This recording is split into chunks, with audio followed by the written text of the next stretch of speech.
the Nigerian Nightmare, Dricus du Plessis, just basically finished Kamaru Usman's career. Kamaru Usman took off the gloves, and then he said, just kidding, I'm not retiring. But let's get for real. That was a great fight. Really great performance from both. Kamaru Usman somehow thought he won that fight. I thought it was a 50-44. Anyways, let's get into the prelims, and let's go through this card, all right? Anna Miliciano. Oh, one more thing. Dricus got to beat Francis Ngannou. He's got to get all three of African Kings. He's got to really stake his claim. Just had to get that out there. Anna Miliciano versus Diane Barbosa. Diane Barbosa easily finishes Anna Miliciano. I mean, nothing really happened in this fight. She got a takedown almost instantly and choked her out. So, yeah, I think this was Miliciano's debut. So, yeah, whatever. Hold on. Someone just... Let's see what they were commenting to. Okay. Okay. All right. Yeah. RJ Harris versus Alvin Hines. RJ Harris got it. Dude, I predicted every fight on this card right, except for the Levi Rodriguez fight. Every single fight. I got one fight wrong. RJ Harris versus Alvin Hines. RJ Harris gets the KO in the first round. Nice little uppercut, lifts Alvin Hines off his feet, makes him float for a couple seconds, makes him feel like an astronaut, and then gets the ground and pound. Like, the most emotional I've ever seen, except for someone we'll get to in a second, but one of the most emotional... This was an emotional fight card for a lot of people. Well, for two people, really, but anyways. Yeah, gets the finish early in the first round. It was fun, though. They were slinging. Moving up, Alden Korea. That's how you pronounce his name. Strange name for a Hispanic. Well, strange name for anyone, I guess. Korea. And it's not spelled like Korea either, just in case you were wondering. Oh, all right. Versus Stuart Nickel. Stuart Nickel looked good in this fight, and that means Alden Korea is shit, and he needs to be cut. It looked like it was his first MMA fight possibly ever. He looked terrified on the feet. It looked like a boxer who just transitioned to MMA. And Stuart Nickel started MMA when he was like 25, and he's 35 now, and he's like kind of got the ropes down. Terrible look from both of them. Best look for Stuart Nickel, though. And if Alden Korea is that good, like if his next fights are really good and he's super consistent, and this was just like an off night, or Stuart Nickel just really improved, then I hope they don't cut Stuart Nickel, but they probably should. They probably will. I don't think they should yet. We'll see how it goes. But yeah, I thought this fight was okay. I thought the Ezra Elliott fight was entertaining. People were going to be like, well, dude, if he was a Dagestani. Yeah, because Dagestanis don't do shit, dude. They just lay there. Like, Ezra Elliott was looking for submissions every time he was on the ground. Every single time he was on the ground, he was looking for a submission. He was looking for a finish. Damian Anderson did well on the feet. I thought it was a 30-27. 29-28 is not terrible. I just don't think a head clash should be cause for someone winning a round. That's really my thing. But not bad. I thought it was fun. I think Ezra Elliott and Damian Anderson are going to be top contenders, to be honest with you. I say match up Ezra Elliott next with Malcolm Wellmaker and make Damian Anderson fight a... who's that featherweight you can fight? I don't know. But Ezra Elliott versus Malcolm Wellmaker seems like a good matchup. Maybe a Damian Anderson versus Malcolm Wellmaker wouldn't be too bad either. Do something like that, I think. Moving up to the only fight I got wrong. Oh, nope. The only two fights I got wrong this entire card. Levi Rodriguez versus Felipe Franco. Felipe Franco won the fight and started bawling like a baby. It was very bizarre, like very odd. One of the weirdest things I've ever seen in the octagon. I thought he like tore something, or it was weird. Tommy McMillan's on the TV right now. We'll get to that fight. Incredible fight. Levi Rodriguez, I think now has the record for the most significant strikes in a 3-round fight. Levi Rodriguez wins the first round, or no, the first round goes to Felipe Franco near the end. He was winning the first round, got hit, made some weird old faces, and then Felipe Franco gets right back on top mount. He gets on top mount in the end of the first, hurts Levi with a couple of elbows, then immediately gets back on to top mount in the second round. Starts ground and pound, and then just like 30 seconds straight of him just going ring, ring, ring, ring, ring, ring. And then they call the fight off. Levi Rodriguez was arguing it, but it wasn't a bad stoppage. Yeah, but Felipe Franco had a really weird reaction. He's not bad. I mean, I don't know if Levi Rodriguez is good at all, though. But I'm excited to see where their careers go from this, specifically Felipe Franco. Moving up, Jean-Paul Labosnoyani versus Seokyoung Ko. I think it could have gone either way. We've never seen Seokyoung Ko look like that in the grappling. So Jean-Paul Labosnoyani, jeez, that's a weird name. Must be a really good grappler. Like, must be incredible. This is such a weird angle. I'm sorry, I apologize. He must be an incredible grappler, because he made Seokyoung Ko look like he couldn't grapple that much. I mean, he got on top for a little bit, but the striking, though, was Seokyoung Ko's was beating the striking the whole fight. Until the third round, it was close. And I see why they gave it to Jean Paul, but I think Seokyoung Ko did enough. I'm not saying it's a robbery. I just think it was a close fight that I think Seokyoung Ko won. Moving up, Austin Bashi versus Jose Delgado. Jose Delgado finished Austin Bashi in the first round, and it was a decision. I don't know how this happened, but Austin Bashi didn't look terrible. Jose Delgado didn't look great. They both looked mediocre for featherweight. I mean, I think you could do Austin Bashi versus Israel Elliott would actually be a really fun fight, I think. But it was a pretty good fight. Just, I wasn't too impressed by either of them, to be honest. I don't think either of them are going to be champions, is basically what I'm saying. But it was good. The first round starts. Austin Bashi immediately drops Jose Delgado with a nasty left hook, I believe it was. Jose Delgado gets back up. They strike for a little bit. Austin shoots some takedowns. I don't think he gets any in the first. Maybe he gets one in the first. They get back up. And then Jose Delgado knocks him down with a bad right hand, if I'm not mistaken. I think it was a right hand as Bashi was coming in. Maybe it was a jab. But drops him bad, almost finishes him, and then hits him with a really perfectly timed knee. And then the second and third round were kind of just like lackluster. Like, nothing really happened in the second or the third. It was just Jose Delgado outstriking Bashi and Bashi getting a takedown like for 30 seconds to 2 minutes. That's kind of what the second and third round was. But moving up to the main card, Tommy McMillan versus Alberto Montes. Now, I basically predicted this fight perfectly. I said Tommy McMillan's going to win this fight, not because he's that good, just because he has crazy volume. He just broke the third round significant strike record. Total strike too, I'm guessing, but significant strike record. Tommy McMillan just kept throwing punches the entire fight. Did not stop once. Alberto Montes got overwhelmed and just kind of crumpled up into a ball. Standing TKO finish. But I wasn't really that upset about it. 255, 252 significant.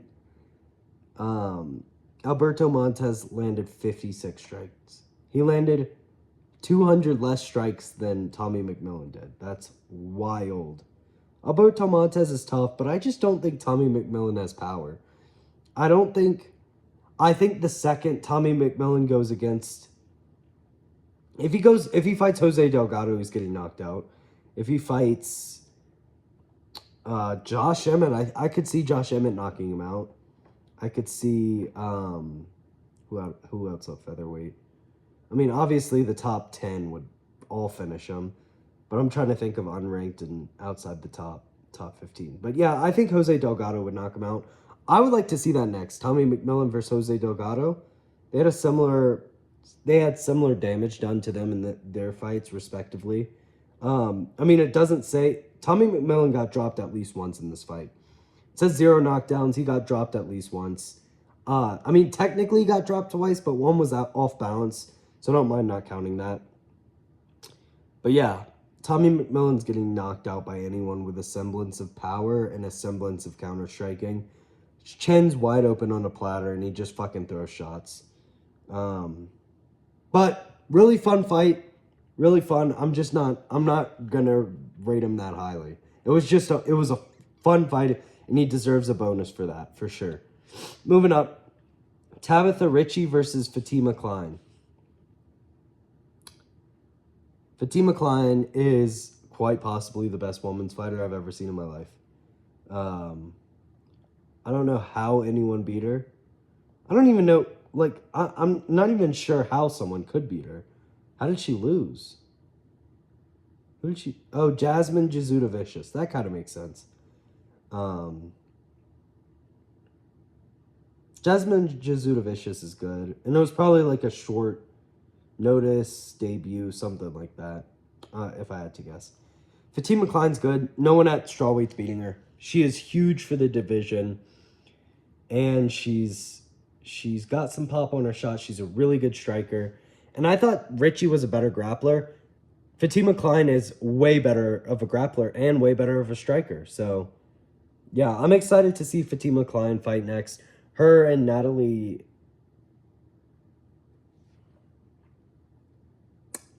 Is that her name? Hold on. Is it Natalie Silva? Natalia Silva?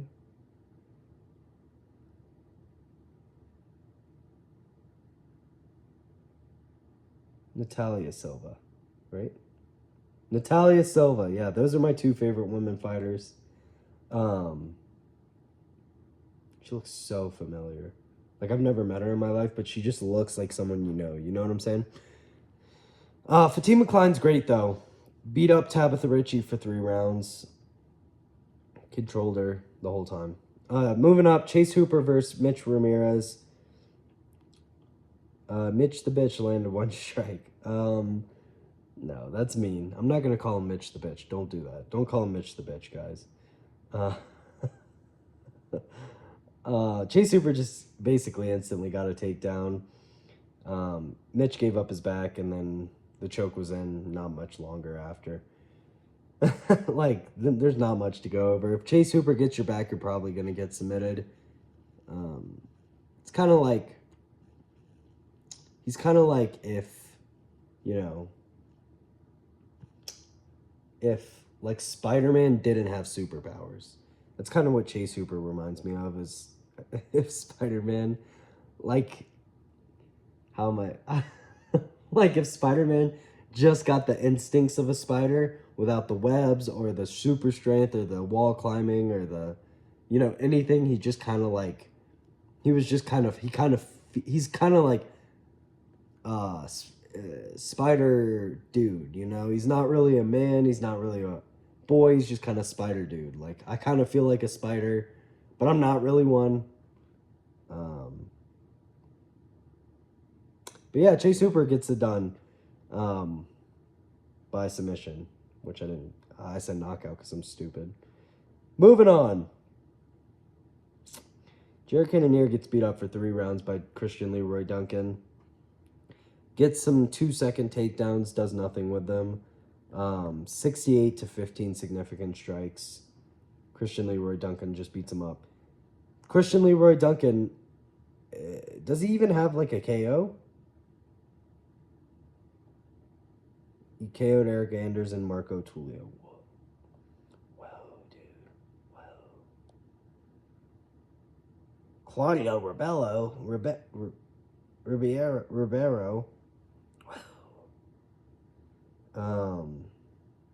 Dennis Talulin. Yeah, so Christian Leroy Duncan does not have the power I guess we thought he does, because he was landing some clean shots on Jared Cannonier. Jared Cannonier's chin's just crazy, dude. This dude just doesn't go out, I guess. But, yeah, it was a fun fight. I mean, first round, he was rocking Jared Cannonier. He just wasn't knocking him down. I think he rocked him in the first round with a straight. And then got like a spinning elbow, rocked him a little bit in the first. Second was kind of similar. Weird fight. Just kind of like the next one. Like, Dricus... Okay, I'm going to go ahead and move on, because the Christian Leroy Duncan fight, he just kind of beat him up for 3 rounds, and there's not much else to say besides that. Dricus du Plessis beat up Kamaru Usman for 5 rounds straight. Would have finished Kamaru Usman if Kamaru Usman wasn't a cheater. I don't dislike Kamaru Usman. I just was arguing with this like guy with a Nigerian flag in his name on Twitter today, and you know, I kind of was taking this fight was me taking it out on him, you know. So and then Kamaru cheats again. You know, we've just come to accept that this guy's just gonna cheat. It's annoying, but it is what it is. Dricus du Plessis starts off the fight first round, close back and forth. He didn't rock him with a knee in that round, did he? I think it was the second round he rocked him with a knee. So I think the first round was back and forth. Second round comes along. Dricus rocks him with a bad... No, I think it was the first round he rocked him with the knee. So he rocks him with a knee in the first. Second round comes along. He rocks him with a bad straight. Hits the eye. Kamaru Usman goes, there's an eye poke, there's an eye poke. It was bad. It messed up his eye bad. But it wasn't an eye poke. Of course, Kiri, whatever his name is, the fucking ref that sucks, dude, the worst ref of fucking all time, was in the cage and he was going, oh, it's an eye poke, get back. Oh, it wasn't an eye poke, go fight. I don't know what I'm doing here. What am I doing here? I don't know. I'm just gonna keep stopping the fight.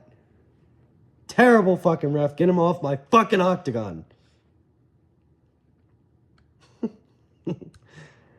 So yeah, Dricus hurts Kamaru with that, and then hurts him again in the same round with another knee, I believe. Third round comes along. Kamaru Usman's starting to look better. Was that the head kick? Was that the head kick? There was 2 head kicks. I think that was the head kick. No, he hurt him with a head kick in the second again. Third round comes along. Kamaru's starting to look better. Hamzat still easily dominates the round. Like, it was a closer round. I hate it. Round 2 was a 10-8. I don't know how you could not give that a 10-8. I mean, I guess there wasn't a knockdown, but Kamaru Usman was rocked for basically the whole round and didn't land a shot. Third round comes along. Kamaru Usman does about 20 times better because he got 10-8'd the round before. And so he does way better on this one because, you know, he's not about to get finished every second of the round. So people are like, oh, that might be a Kamaru Usman round, you know? Even though he clearly got dominated and he didn't get finished this round, I guess. So they're like, oh, it might be a Kamaru Usman round. Fourth round comes along. Kamaru Usman almost gets finished again with another high head kick, I believe, and some more punches that were rocking him. Fifth round comes along. Kamaru Usman, that's the only round that you could possibly say Kamaru Usman won. I don't think he won it, but it was closer. It wasn't like, you know, complete domination like the rest of the fight. It was closer, you know. Kamaru Usman landed something in that round. How many punches do they say Kamaru landed? 69. 69 significant strikes. Do I believe that? I could shoot for 50. I don't know if I believe 69, though, to be honest with you. But yeah, so complete domination. Kamaru Usman acts surprised when the decision's read. 50-45, what were the judges watching? The fight that just happened? The fight where you got your ass whooped for 5 rounds? Well, for 4.5 at least. But yeah, I was confused too when they said 50-45. I was like, Yeah, what fight were they watching? You got 10-8'd in the second. No, but for real, really, really tough performance from Kamaru Usman. Um, you know, I don't dislike him. I like that he KO'd, what's his face? Jorge Masvidal. I hate Jorge Masvidal. I like that he KO'd him. He's the he might be the best welterweight of all time, to be honest with you. He might be the best welterweight of all time. It's a close race between him and GSP. And, I just don't like that he doesn't claim America. He waves the Nigerian flag like, dude, you lived there when you were 2. You don't even remember living in Nigeria. Let's see, how old was Kamaru Usman when he moved away from Nigeria? Martin Usman. Kamaru Usman when he moved from Nigeria.